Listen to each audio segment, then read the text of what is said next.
So, for me, the daily confrontation with fear has become a real practice for me since about three years ago. I went skydiving in Dubai, right? And skydiving is a really interesting confront with fear, right? So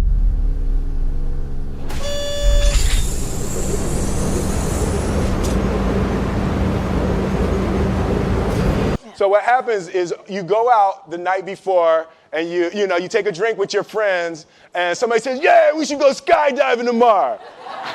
And you go, yeah, we'll go skydiving tomorrow. Yeah, yeah. And you go, yeah. And everybody goes, yeah. Right? And you go home and you by yourself, you're like, Right? And you're like, well, I mean, they was drunk too. Right? So maybe they not, maybe, I mean, we don't have to go. We don't have to do it. So then that night you're laying in your bed and you just keep, and you're terrified. You keep imagining over and over again jumping out of an airplane and you can't figure out why you would do that, right? And you're laying there and you have the worst night's sleep of your life, but you still have the hope that your friends were drunk, right? So you wake up the next day and you go, down and you say where you were going to meet and everybody's there. You're like, oh, shit.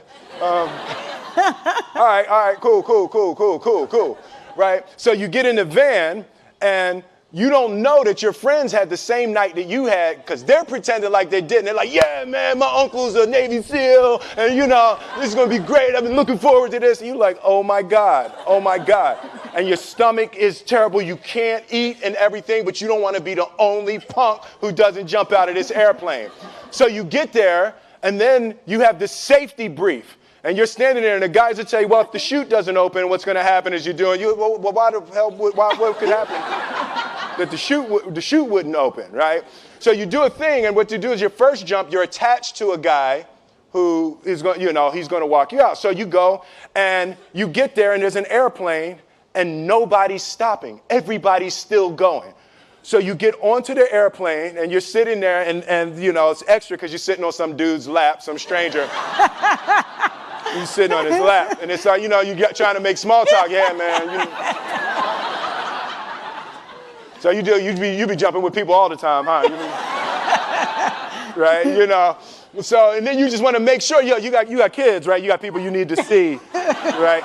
You just want to make sure he's serious, right? So you get in there, so everything's normal. So you fly and you go up to 14,000 feet, and you notice there's a light. It's red, and it's yellow and green, right? So right now the light's red. So then you start thinking at some point the light's going to go green, but you don't know what's going to happen, right? And you wait, and it goes yellow, and the light goes green, and somebody opens the door, and in that moment you realize you've never been in a freaking airplane with the door open.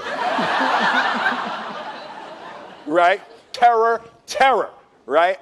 So you go, and then if you were smart, you sat in the back so you don't go first, right? And then people start going out of the airplane.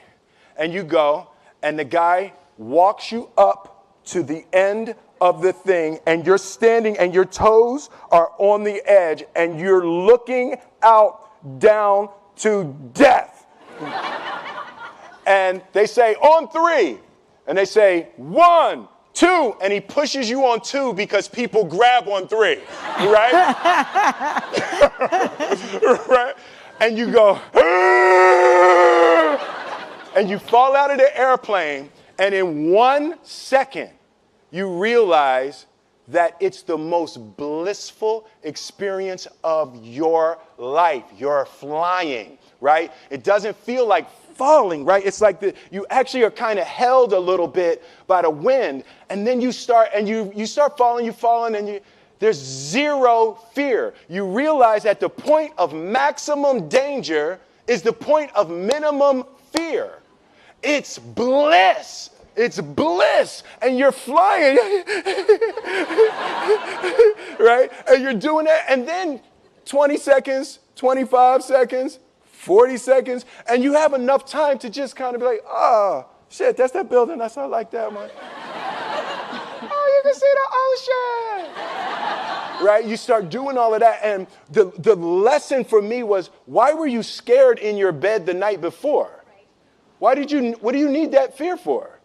Just don't go. Why are you scared in your bed 16 hours before you jump? Why are you scared in the car? Why could you not enjoy breakfast? What did you need that? The fear is fear of what? You're nowhere even near the airplane. Everything up to the stepping out, there's actually no reason to be scared. It only just ruins your day. You don't have to jump. And then in that moment, all of a sudden, where you should be terrified is the most blissful experience of your life. And God placed the best things in life on the other side of terror. On the other side of your maximum fear are all of the best things in life, you know.